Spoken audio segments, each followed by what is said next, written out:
फूल। याद रखिएगा, नरेंद्र मोदी और कमल का।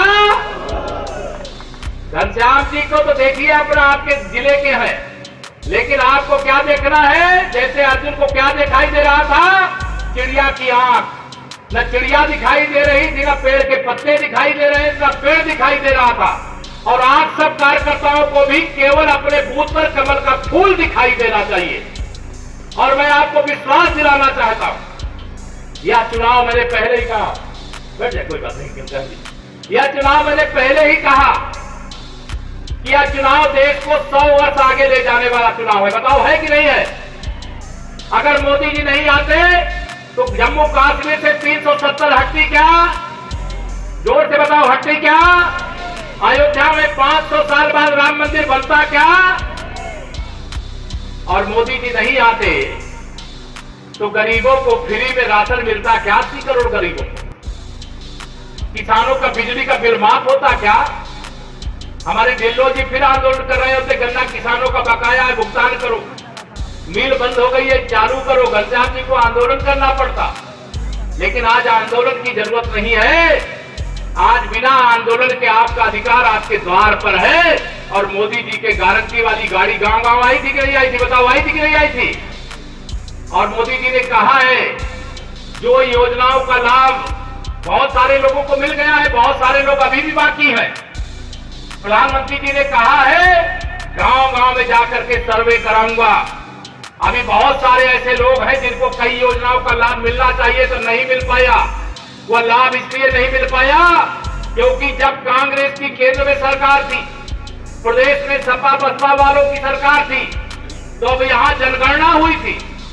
जो गरीब था उसे अमीर दिखा दिए, और जो अमीर था उसे गरीब दिखा दिए, और जो गरीबों को हक मिलना चाहिए था वो अमीरों को मिल रहा था। बताइए मिल रहा था कि नहीं मिल रहा था? सही है कि नहीं सही है? अब यह चुनाव गरीबी से मुक्त भारत के लिए, एक गरीब मां बाप के बेटे के हिंदुओं के अगर भगवान है तो मुसलमानों के पूर्वज हैं। ये ध्यान रहना चाहिए। हमारा किसी से भेद नहीं है, हम सब मिल करके देश और प्रदेश को आगे बढ़ाने की यह लड़ाई है। और इसलिए मैं आप सभी यहां पर आए हुए अपने भाई बहनों को निवेदन करना चाहता हूं कि मोदी जी एक ऐसे नेता हैं जिन्होंने 10 साल हो गए काम करते हुए, एक भी छुट्टी लिया है क्या उन्होंने? जोर से बताओ, जैसे मालूम ही नहीं है किसी को। लिया है छुट्टी एक भी दिन की? उनके बारे में इसीलिए मैं कहता हूं 24 घंटे, 24 कैरेट और 24 की तैयारी है। एक अकेला मोदी अपना ठगबंधन पर है। भारी कि नहीं भारी है? बताओ, भारी है कि नहीं भारी है? आज सारे इंडी गठबंधन वाले दिल्ली में इकट्ठा है, और आज हमारे प्रधानमंत्री जी उत्तर प्रदेश की क्रांति धरा मेरठ आ रहे हैं। मैं रामपुर से उनका स्वागत करता हूं। ताली बजा करके माननीय प्रधानमंत्री जी का यहां पर स्वागत करते हैं। और यह साधारण बात नहीं है, इसीलिए मैं कहा करता हूं हर घर में खुशहाली पहुंचे, बस इतना फर्ज निभा देना, बाकी सब मोदी कर देंगे। तुम कमल का बटन दबा देना, कमल का बटन दबा देना। अगर माननीय नरेंद्र मोदी जी के नेतृत्व में देश में सरकार बनी तो देश ने वह दृश्य भी देखा है। आतंकवादी हमले पहले भी होते थे, लेकिन आतंकवादी हमलों का हैं और रामपुर भी जीत रहे हैं, लेकिन रामपुर की जीत का स्वाद अलग होता है। यहाँ गुंडागर्दी से मुक्त करके, दंगागर्दी से मुक्त करके विकास के पथ पर रामपुर प्रदेश और देश को माननीय मोदी जी के नेतृत्व में आगे ले जाने का काम कर रहे हैं। और मुझे पूरा विश्वास है हर बूथ पर कम से कम 370 वोट हमारे बढ़ेंगे, और जहाँ जय श्री राम की आवाज़ ज़्यादा निकलेगी वहाँ 500 वोट भी बढ़ सकते हैं। और कांग्रेस और सपा को जैसे एक्सपायरी दवा होती है, मैं मानता हूँ कि सब एक्सपायरी डेट वाली राजनीतिक पार्टियाँ हो गई हैं और जनता ने इन्हें नकार दिया है। सर, मुख्तार को लेकर क्या कहेंगे सर? उसमें कहना क्या है, वो तो अंसारी की मौत को लेकर तमाम प्रकार के सवाल खड़े किए जा रहे हैं, तो आप किस नज़र से देखते हैं? नहीं, हमें नहीं लगता है कि जो सवाल खड़े किए जा रहे हैं वो शुद्ध रूप से राजनीति है। अब कोई बीमारी से किसी के साथ कुछ हो जाता है तो उसको उसमें राजनीति करना वो अच्छा नहीं। सपा का चुनाव के दौरान टिकट बदलना क्या मानेंगे? नहीं, सपा सफा हो रही है, सपा समाप्तवादी पार्टी हो रही है।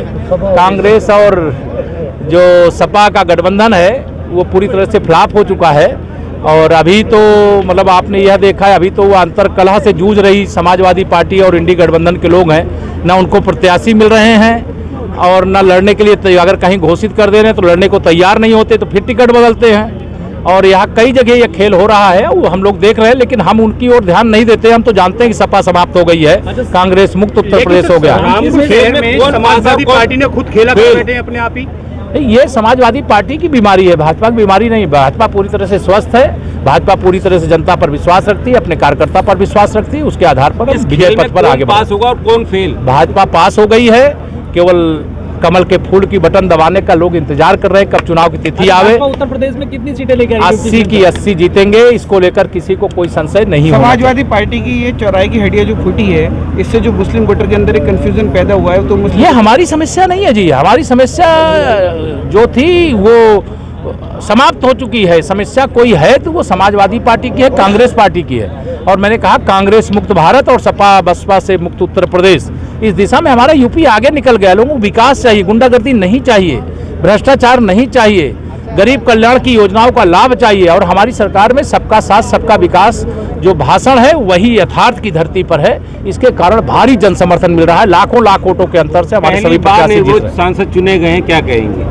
कौन चुना गया? देश में पहली बार निर्विरोध सांसद चुने गए। सांसद नहीं, विधायक चुने। विधायक, हाँ जी, चुने गए। स्वागत करूंगा। ये तो कांग्रेस, मैंने कहा कि कांग्रेस एक्सपायरी डेट वाली राजनीतिक पार्टी हो गई है, क्योंकि उनको अगर अरुणाचल में कांग्रेस है, वहाँ सपा बसपा नहीं है, तो अगर उनको प्रत्याशी भी नहीं मिल रहे हैं तो उत्तर प्रदेश वालों के लिए संदेश साफ है कि कांग्रेस और सपा गठबंधन को जब प्रत्याशी नहीं मिल रहे हैं तो वो चुनाव क्या जीतेंगे। इसलिए वोट बर्बाद नहीं करना, वोट का महत्व समझ करके अपने अधिकार का उपयोग करें और लोकतंत्र को मजबूत बनाने। एक अंतिम सवाल है, बसपा नेता शमसुद्दीन राय ने कहा है कि भाजपा मुसलमानों को डराकर वोट लेती है। ये डराने का काम, धमकाने का काम करने वाले उत्तर प्रदेश की सत्ता से चले गए।